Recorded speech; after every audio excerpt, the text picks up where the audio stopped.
होश में हमारे शब्दों को ध्यान से सुनना। जब इतना गलत हो जाता है तो अपना चेहरा अपने को पसंद नहीं आता और अपना जीवन अपने को पसंद नहीं आता और अपने अंदर से मन कहने लगता है नष्ट कर दो इस शरीर को।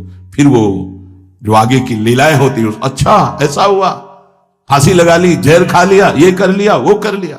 यदि तुम परमार्थ के पथिक हो, ये तीन बातें नहीं है तो तुम्हारा पतन हो चुका है। हमारा मन भजन में लेकर, होटलों में खाओगे, भजन में मन लगेगा, अशुद्ध आहार करोगे, मनमानी व्यभिचार प्रवृत्तियों का दर्शन, संभाषण और क्रिया करोगे और तुम्हारा मन सच्चिदानंद प्रभु में लग जाएगा। तमाशा समझा है, तमाशा समझ लिया अध्यात्म में मन को लगाना। अपनी दिनचर्या में इतना पावर है कि जहर भी समन हो जाएगा। मीरा जी का समन हो गया ना। अगर नियम है 1:45 बजे उठने का, स्नान का, तो 1:45 बजे ही उठना चाहिए, 2 नहीं बजना चाहिए। अपने पास सामर्थ्य होने पर नीचापमानम सुधा, वो नीच है, हम उस पर शासन कर सकते हैं, पर उसके द्वारा किए हुए अपमान को सह गए और अंदर से मनाया भगवान तुम्हें सुखी रखे, स्वस्थ रहो। जिसका इंद्रिय मनोनिग्रह युक्त समय व्यतीत होता है भगवत चिंतन में, वो महापुरुष है। अभी वर्तमान में ही है, चिंता मत करो, स्थिति जागृत होने में देर नहीं। सच्ची तुम में बहुत सामर्थ्य है, जागो। अगर झुक गए तो रौंद दिए जाओगे। ये 8 बातें भगवत भक्त अपने जीवन में जांच ले कि है कि नहीं है, अगर ना हो तो धारण कर ले। पहला है, संत महापुरुष आपके जीवन में है कि नहीं, ये जांच करनी है। देखा है हमने, अगर किसी संत को आदर्श मानकर आप नहीं चल रहे हो तो दिमाग को खसकते हुए देखा, खसक गया है दिमाग। वो मनमानी आचरण केवल सिद्ध बनने के लिए कर रहे हैं। उनके आचरण ऐसे कि भोले भाले लोग ये समझे कि ये तो सिद्ध है। और जानते हो सिद्ध किसे कहते हैं? ब्रह्म भूता प्रसन्नात्मा न सोचति न कांक्षति समः सर्वेषु भूतेषु मद भक्तिम लभते पराम निर्माण मोहाजित संग दोषा अध्यात्म नित्या विनिवृत्त कामा द्वंद्व विमुक्ता सुख दुख संगई गच्छन्त मूढ़ा। ये स्थिति आनी चाहिए। पूरा कोरा, जैसे नाटक मंच पर नाटक किया जाता है ना, पूरा दिखाई देता है, पूरा नाटक। क्यों? क्योंकि कोई डांटने वाला नहीं है, कोई आदर्श नहीं है महापुरुष जीवन में। जो मन आवे सो बोलो, जो मन आवे सो नाटक करो, तो 100 200 500 लोग भोले भाले जिनको ककाहरा नहीं आता परमार्थ का, वो कह देते मेरे भगवान, मेरे सिद्ध योगी, मेरे महापुरुष, मिटिया मेट कर देते हैं। बात तो तब समझ में आवे जब रसिक जन पास करे, गुरुजन पास कर दे। अपने मन से कुछ नहीं होता, जिसे महापुरुष पास कर दे वही होता है। संत महापुरुष कहे ठीक चल रहे हो, ठीक है, या वो मौन स्वीकृति दे दे, ठीक है। अपने मन से सिद्ध बनने पर सिद्ध थोड़ी कोई हो जाता है। जीवन में तुम्हारे संत हैं कि नहीं, बस इतनी बात देखो। अब एक भगत जी आए थे, अपने लोग तो सबका आदर ही करते हैं। उनका दिव्य रूप से हनुमान जी हमारे सामने प्रकट हुए थे। सच्ची बात कह रहे हैं, जिस समय दिव्य रूप हनुमान जी ने धारण किया तो हनुमान जी महाराज के ही भाई पवन पुत्र भीम कंपायमान थे। भीम जैसे हनुमान जी वैसे भीम, बड़े बड़े पर्वतों को अपनी टक्कर से चूर करने की सामर्थ्य रखने वाले। अभी पैदा ही हुए थे भीम और गोद में लिए हुए माता कुंती चल रही थी। अचानक सिंह निकला, दहाड़ हुई तो गिर गए भीम। तो जो जिस चट्टान पे गिरे चकनाचूर हो गई चट्टान, और उस आवाज से भयभीत होकर भाग पड़ा सिंह। अभी गोद में बच्चा थे। वो भीम जिस समय प्रार्थना की कि भैया मैं तुम्हारा वो दिव्य रूप देखना चाहता हूं, तो उनका काहे को तुम व्यर्थ में ऐसा तुम नहीं देख पाओगे। तो उनका हमारी लालसा है, आपका छोटा भाई हूं। तो पट्टहास किया हनुमान जी का वो दिव्य रूप कि कंपायमान होकर कह रहे थे, हे वायुपुत्र, हे पवन पुत्र, तुम अपने रूप का संवरण करो, मेरी सामर्थ्य नहीं। और वो व्यक्ति ऐसे कह रहा, मैं दिव्य हनुमान। हम कह रहे पाखंड मत करो, ठीक से चलो तो ये सब भगवत स्वरूप अनुभव में आ जाएंगे। ठीक से चलो। बड़ा विचित्र स्वरूप है। जब तक जीवन में कोई संत नहीं, तो हम ये देख रहे हैं कि वो जीवन या तो पाखंड में सकिल जाएगा और या तो व्यर्थ के चिंतन में फंसा हुआ अपने को मान लेगा कि मैं सिद्ध हूं। आपका शब्द, आपकी दृष्टि, आपकी चेष्टा, तस्मा शास्त्रम प्रमाणम ते, तब सिद्ध माना जाता है। बहुत सिद्धों के दर्शन हुए, गंगा किनारे सिद्धों का हमने कभी नहीं देखा ऐसा प्रमादी। सिद्ध प्रमादी नहीं होता। 95 वर्ष की आयु पूज्य स्वामी श्री ओंकारानंद सरस्वती जी महाराज 4 बजे एक अपने निज जन से कहते, वो स्वेटर पहना दीजिए। बोले स्वामी जी अभी तो धूप है। नहीं, अंदर अभी जाएंगे, चिंतन में विक्षेप होगा, हमारे पास समय नहीं, डाल दो शरीर में। अब इसका एक साधारण शब्द हुआ, इसका प्रभाव इतना पड़ा, इतनी अवस्था में इतने चिंतन परायण की स्वेटर पहनना है, ये स्मृति बाधा ना पहुंचा पावे, डाल दो शरीर में। कितना सूक्ष्म। बड़े बड़े महापुरुषों को देखा है, अपने ब्रज के प्रेमी जनों को और ब्रह्मबोध संपन्न दोनों महापुरुषों को, किंचन मात्र कहीं भी कोई भी शास्त्र विपरीत शब्द नहीं, एक सेकंड की चेष्टा नहीं पाई शास्त्र विरुद्ध। और यहां शास्त्र में है ही नहीं, हो वैसे सिद्ध हो रहे हैं। क्यों? क्योंकि जीवन में किसी आदर्श महापुरुष का अंकुश नहीं। अगर किसी संत का भय तुम्हारे जीवन में नहीं है तो ये माया रौन देगी, पक्का समझ लीजिए। कोई महापुरुष तुम्हारे ऊपर अंकुश लगाने वाला हो, तो इसीलिए जो देहाभिमानी जी होते हैं भाग पड़ते हैं, क्योंकि उनकी सिद्धावस्था में वो बाधा पहुंचाएंगे गुरुजन। असली सिद्ध बनो, नाटक नहीं, तो भाग पड़ते हैं। और जो गुरुजनों की शरण में रहता है वो परिपक्व भगवत प्राप्त महात्मा बन जाता है। इसलिए पूज्य बाबा कह रहे, पहला, किसी महापुरुष का अनुशासन है कि नहीं। प्रगट में अनुशासन जरूरी है, प्रगट में अनुशासन जरूरी है। नारदानंद सरस्वती जी महाराज नैमिषारण्य के पीछे आए थे, कुछ परिक्रम उन्होंने बताया। अब वो पधार गए जो वहां के अधिकारी बनाए गए, विवेकानंद जी। नए वस्त्र धारण करके आ गए। सदवई में मना है, यदि ऊपर का नया वस्त्र हो तो नीचे का पुराना और मलिन होना चाहिए। अगर नीचे का तो फिर ऊपर का पुराना मलिन, मैच नया, क्रीच एकदम, ये सब साधुता के कुछ नियम होते हैं, साधुता की एक मर्यादा होती है। तो वो दोनों नए पहन करके आ गए, भूल हो गई उनसे, देखा शिष्य।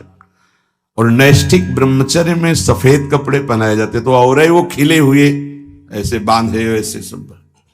उनकी दृष्टि गई, लाख लाख जहां बैठकर सत्संग सुनते हैं स्वामी श्री नारदानंद सरस्वती जी, बड़े ही महापुरुष थे, अपार भीड़।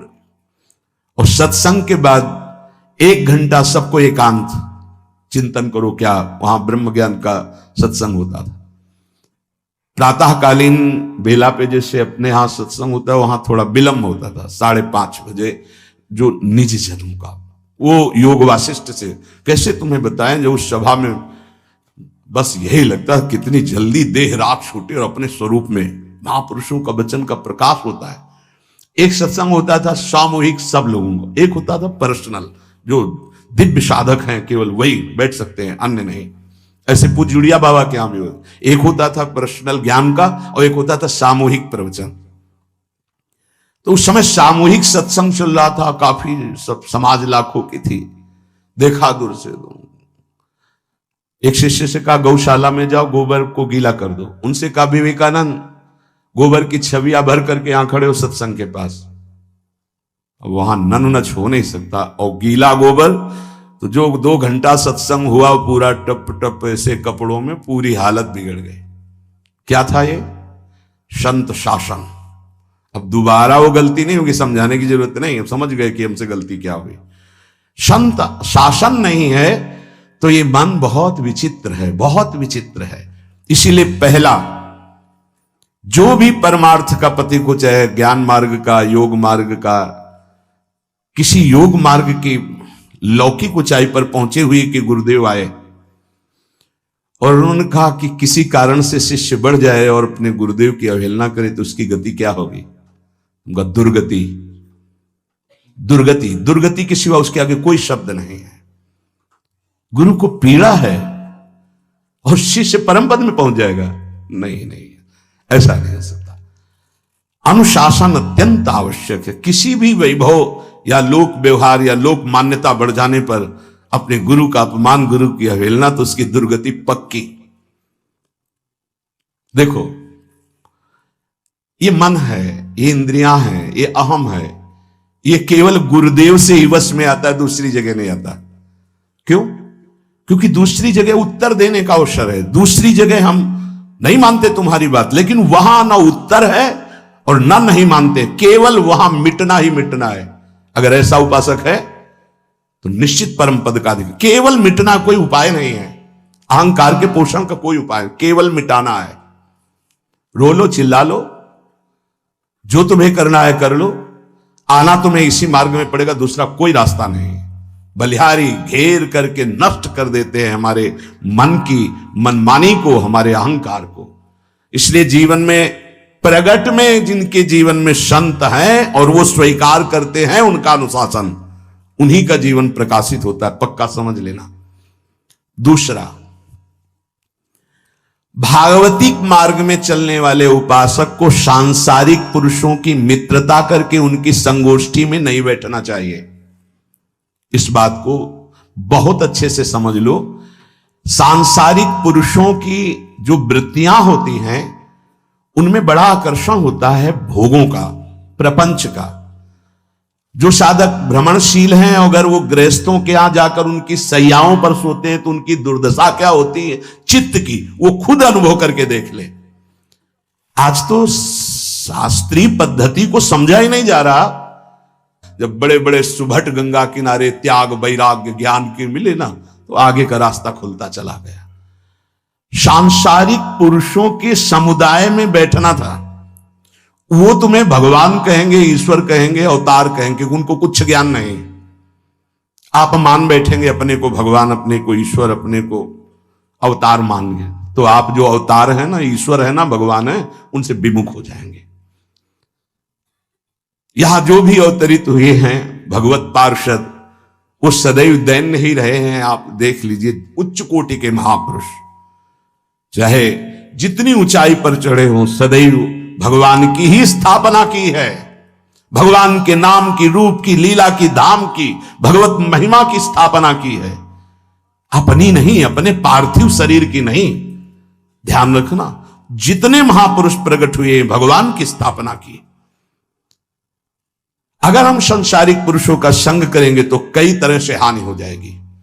सत्संग हो रहा है, बस इतने जो चाहो बैठ जाओ। हमारा पर्सनल एकांतिक केवल गुरुदेव से संबंध है और उनके द्वारा बताई हुई उपासना में हमारा समय व्यतीत होना चाहिए। कोई हमारा मित्र नहीं होना चाहिए, अलग से संगोष्ठी नहीं होनी चाहिए विषयी पुरुष की, सांसारिक पुरुष की। तीसरा, किसी भी अपनी निंदा करने वाले के प्रति कभी भी बुरा व्यवहार, बर्ताव नहीं करवाना चाहिए, क्योंकि भगवान प्रेरित करते हैं निंदा करा करके महान बनाने के लिए। ये शब्द याद कर लो। जब तुम्हारी निंदा होने लगे, प्रतिकूलता होने लगे, विपत्ति आने लगे, संकट सताने लगे, तो जान लेना कि तुम्हारी अध्यात्म की भूमिका उठने वाली है, पक्का। ये अध्यात्म की भूमिका उठना बहुत कठिन होता है। अध्यात्म का प्रवचन कर लेना बहुत सरल होता है, नहीं? हाँ, चमड़ी को चिकनी करके और अध्यात्म का प्रवचन करने में कोई कठिनता नहीं, लेकिन चमड़ी और दमड़ी का राग मिटा दे, फिर अध्यात्म की तरफ चले, ये किसी फक्कड़ महात्मा का कृपा पात्र ही होगा, जो फकीर होगा, जिसने विश्व की समस्त भोग वासनाओं को रौंद करके अपने स्वरूप में स्थित हो गया। ऐसे महात्मा के संग के बिना अध्यात्म का रंग नहीं चढ़ सकता, और देखने को मिल रहा है। जब तक हमें अध्यात्म का परिचय नहीं है, तब तक कहीं भी हम राजी हो जाते हैं। अरे राजी होने को तो टाकीज के सामने देखो जाके, हजारों की भीड़ लगती, लाइन में खड़े होते हैं, पैसा देते हैं, और क्या देखने जाते हैं? झूठा तमाशा। उनको आप क्या कहोगे? ज्ञानी कहोगे? सत्संगी कहोगे? भीड़ का इकट्ठा हो जाना कोई अध्यात्म का चमत्कार नहीं होता। तो अध्यात्म का चमत्कार तो अंतर की वृत्ति का परिवर्तन हो जाना होता है। नहीं तो अगर एक नृत्य करने लगे ना, तो हजारों उसको देखने खड़े हो जाते हैं।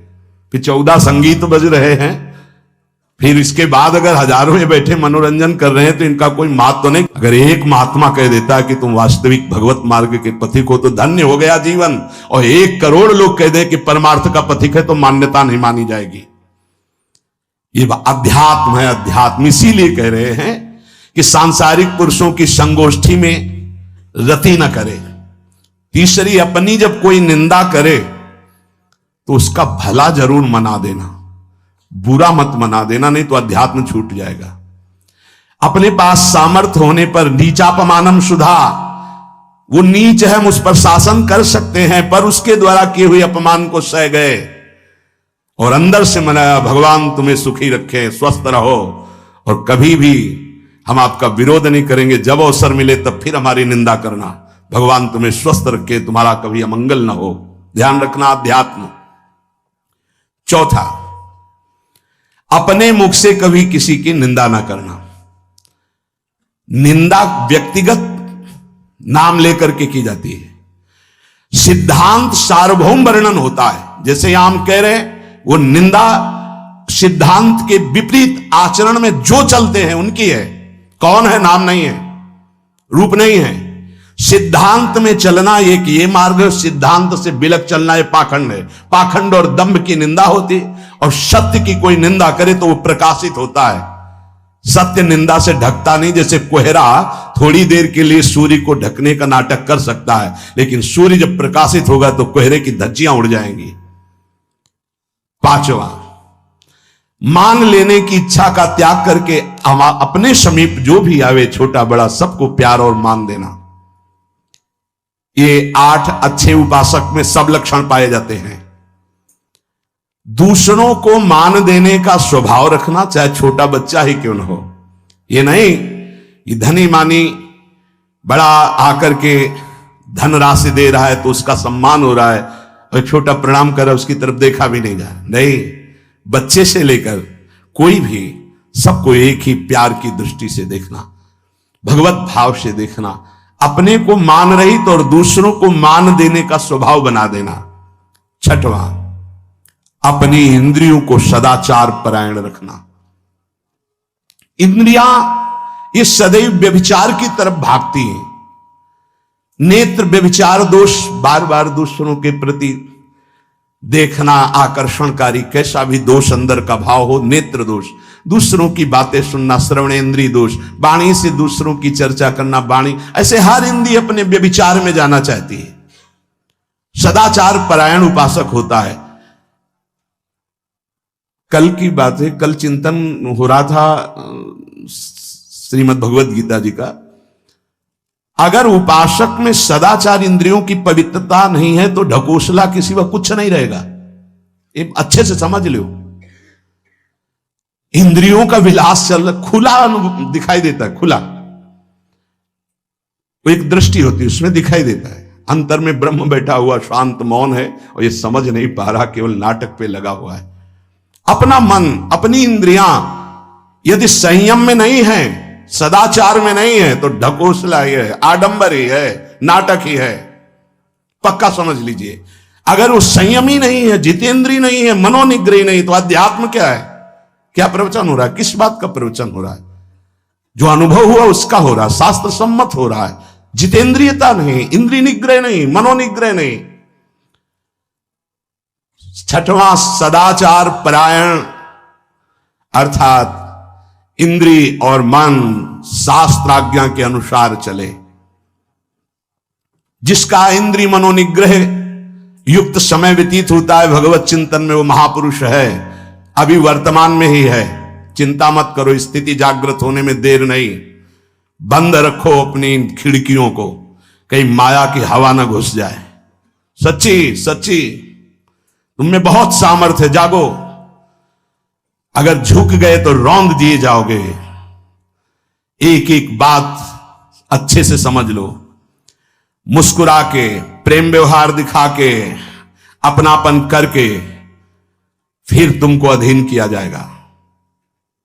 माया भगवती बहुत बलवती है। ऐसे करके फिर ऐसे प्रहार करती है, क्योंकि साधक बहुत प्रवीण है।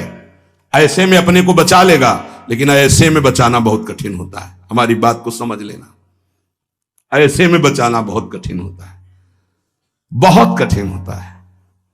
समर्पण का मिश, सेवा का मिश, अपनापन का मिश। हमारी इंद्री, हमारा मन बहुत धोखेबाज है, हमें कोई धोखा नहीं दे सकता। ये हमारा मन, हमारी इंद्रियां हमको धोखा देती है। साधु, साधक, परमार्थ पथिक, भक्त इस बात से परम सावधान। सदाचार और सरलता, संयम के साथ हमारा समय व्यतीत होना चाहिए। किसी के गवाही की जरूरत नहीं है, किसी के प्रमाण की जरूरत नहीं। आप खुद अपने हृदय की भूमिका को नाप लीजिएगा, कितनी ऊंचाई पर चढ़ रहे हो आपको खुद अनुभव में समझ में आ जाएगा। जो इंद्रियों का गुलाम, मन के द्वारा भ्रष्ट आचरण करने वाला है, कुछ भी हो, कोई भी हो, कहीं भी हो, दुर्गति शब्द से ही संबंध है। जीते जी दुर्गति, फिर फांसी ऐसी लगे तेषम दुख न हो। सच्ची मानना, जब गलत हो जाता है आचरण, तो अपना मन अपने को कहता है नष्ट कर दो, ये जीवन किस काम का। होश में हमारे शब्दों को ध्यान से सुनना। जब इतना गलत हो जाता है तो अपना चेहरा अपने को पसंद नहीं आता, और अपना जीवन अपने को पसंद नहीं आता, और अपने अंदर से मन कहने लगता है नष्ट कर दो इस शरीर को। फिर वो जो आगे की लीलाएं होती है, अच्छा ऐसा हुआ, फांसी लगा ली, जहर खा लिया, ये कर लिया, वो कर लिया। वो इन्हीं इंद्रिय और मन की फिसलन को नहीं सह पाया। अच्छा, किसी महापुरुष का शासन नहीं था, नहीं, उस चूक में भी बचत हो जाती है। एक बहुत बड़े महापुरुष के समीप रहने वाले से चूक हो गई, तो उन्होंने अपने आसन के पास आसन लगवाया। सब साधुकों ने कहा कि बहुत बदनामी होगी, क्योंकि आपका नाम आगे है और वो आपके आश्रित है, ऐसा है किसी महापुरुष के। उन्होंने कहा तुम क्या समझते हो, ये बाया है, चूक हो गई, अब इसको कभी चूक नहीं होगी ऐसा बना देंगे, कभी त्रुटि नहीं होगी, इसको ऐसा बना देंगे। और वो फिर ब्रह्मावर्त बिठूर में रहे, और बहुत अच्छे महात्मा हैं, अब भी हैं। अगर संत का शासन है और आपसे चूक भी हो जाती है तो ऐसा बना देंगे कि दोबारा चूक नहीं होगी। पर इंद्रिय और मन को छूट देकर मनमानी आचरण करने वाला कभी साधक नहीं हो सकता, पक्का। और आप सच्ची मानना, आपकी एक बार इंद्रिय मन छूट हो गई तो जिंदगी भर दबे रहोगे, दहाड़ने लायक नहीं रहोगे। माया तुम्हारे को सदैव कोसती रहेगी, तुम्हारा हृदय जलता रहेगा। ऐसा कैसे हो गया, ऐसा कैसे हो गया। जब ऊंचाई की तरफ सोचोगे तो सामने वो अगर प्रायश्चित करके मिटा दिया है तो बात है, नहीं तो वो कर्म सामने आ जाएगा। लगेगा नहीं, हम इसी ऊंचाई लायक नहीं है, नहीं हम इस ऊंचाई लायक। आपसे प्रार्थना कर रहे, अगर चूक हो गई हो तो उसको मिटा दो, नहीं आगे बढ़ने में बाधा पहुंचा देगा। अपने गुरुजनों से सलाह करके उसका प्रायश्चित कर लेना चाहिए। अगर गुरुजन कर दे जाओ कुछ नहीं तो कुछ नहीं, खत्म खेल, वो निपटा देंगे, वो करुणामय है, उनमें बड़ी सामर्थ्य है। पर छठवां सूत्र, सदाचार, संयम, जितेंद्रियता, मनोनिग्रह साधक में होना ही चाहिए। जो साधक एकांत में मनोरंजन करके अपने जीवन को नष्ट कर रहे हैं, अच्छा होता गृहस्थ धर्म में रहते, बाल बच्चे पैदा करके मेहनत करके धर्म पूर्वक कमाते और समाज की सेवा करते। यदि अखंड ब्रह्मचारी वैराग्य मार्ग के पथिक हो तो चूक ना होने पावे प्रार्थना करते हैं। इंद्रियों को शिथिल ना होने देना, मन को शिथिल मत होने देना, नहीं तो ऐसा बंधन ये बांध देते हैं कि बड़े बड़ों को सर झुकाकर चलना पड़ता है। रौंद देती है माया, ध्यान रखना, सर उठाने लायक नहीं रह जाता। अगर इंद्रिय जन्य भोगों का आकर्षण नष्ट कर दे तो अपना मन अपने को जलाता रहता, धिक्कार देता रहता। कैसे हो गया ऐसे, तो कैसे हो गया। कीन हो इसका वहू अभिमाना, सुख हो वंचा कृपा निधाना। कहीं अभिमान हो गया कि मैं ब्रह्मचारी हूं, मैं जितेंद्री हूं, मैं मनोनिग्रही हूं, तो ठाकुर जी ने दाना फेंक दिया, देख भला मनोनिग्रही है तो मत चुन। लेकिन कृपा पात्र साधक पुनः अपने आप को सावधान करके सदाचार में ही स्थित रहे। आज सदाचार को समझा ही नहीं जा रहा कि सदाचार है क्या। सातवां, किसी भी पद को साधक कभी स्वीकार न करे। समाज में बड़े पद मिलते हैं, यहां भगवत प्राप्ति की वार्ता हो रही। किसी भी पद, किसी भी सम्मान को स्वीकार न करें। ये सब उपाधियां हैं, अगर उपाधियां स्वीकार की तो उपद्रव शुरू हो जाएंगे। कोई उपाधि स्वीकार न करो तो इतने महान बन जाओगे कि पूरे विश्व में तुम ही होगे। ये भी बात याद कर लो, कोई भी छोटी मोटी उपाधि स्वीकार की तो उस महान को नहीं प्राप्त कर पाओगे। विश्व में तुम ही होगे, या तो ज्ञान में तो एक तुमसे बड़ा कोई है नहीं, और अगर भक्ति में तो तुमसे छोटा कोई नहीं, तो विश्व में तुम ही तो हुई है ना। सब बड़े और आप छोटे, विश्व में आप त्रणादपि सुनीचेन, और ज्ञान तो हम ब्रह्मास्मि, सबको समेट लिया अपने में, एक के सिवा दूसरा कोई नहीं। यह है उपाधि रहित महापुरुष की स्थिति। कोई उपाधि स्वीकार न। अनंत ब्रह्मांडों का महारत्न इंद्र नीलमणि, जहां जहां भक्त मेरा चरण रखे वहां वहां रखूं हाथ, पीछे पीछे मैं फिरूं कभी न छाड़ूं साथ। इससे बड़ा कोई पद होगा? निरपेक्षम मुनिम शांतम निर्वैरम समदर्शनम अनुब्रजाम्य हम नित्यम पूजे यत्यंगुरेणु भी। जिसकी चरण रज लेने के लिए परब्रह्म परमात्मा पीछे डोलता है, वो है ये पद। जब कोई पद नहीं स्वीकार करता तो ये पद प्राप्त होता है। इसलिए सातवां, किसी भी उपाधि को, पद को साधक कभी स्वीकार न करे। आप यहां के अमुक बन करके अमुक नहीं, सेवाएं सब हैं पर सेवक हूं, कोई पद नहीं। देख लो बड़े बड़े महापुरुषों को। पूज्यपाद उड़िया बाबा जी ने जब देखा तो दंड का विसर्जन कर दिया कि पद की तरफ एक घसीट रहा है। गंगा जी में महाप्रभु चैतन्य देव ने गंगा जी में जो हमारे परम पद के बीच में आएगा वो सबका प्रवाहित कर देना ही उचित है। बहुत समझना, पूरे जीवन भर याद रखना, यह अध्यात्म है। अध्यात्म कभी कोई भी उपाधि स्वीकार ना करे, तो बहुत जल्दी उपाधियां सामने लिख दी जाती है, तभी कोई वो स्थिति ही नहीं आती। उपाधि हमारे ब्रजमंडल में एक से एक महापुरुष हुए हैं। बाबा प्राण धन रहे हैं, कितने संत महापुरुष, और उनको यहां प्यार से ब्रजवासी जन मेरो बाबा प्रिया प्रीतम के लाडले। कोई उपाधि नहीं, कोई पदवी नहीं, कोई प्रतिष्ठा नहीं। और आठवां, ये आखिरी, किसी भी परिस्थिति में अपने आराध्य देव का चिंतन ना छूटने पावे। पूर्णता ये तभी हो सकता है जिसके जीवन में ये तीन बातें हैं। आखिरी वाली बात, किसी भी परिस्थिति में अपने लक्ष्य का चिंतन न छूटने पावे। ये तीन बातें जिसके जीवन में हैं तो ये आखिरी बात पूर्ण होगी। आखिरी और पहली दो बहुत जोर की बात थी। पहली थी किसी संत महापुरुष का शासन, और पूर्णता आई किसी भी परिस्थिति में अपने लक्ष्य का चिंतन न छूटना। बीच में अपने आप सब आ जाएगा।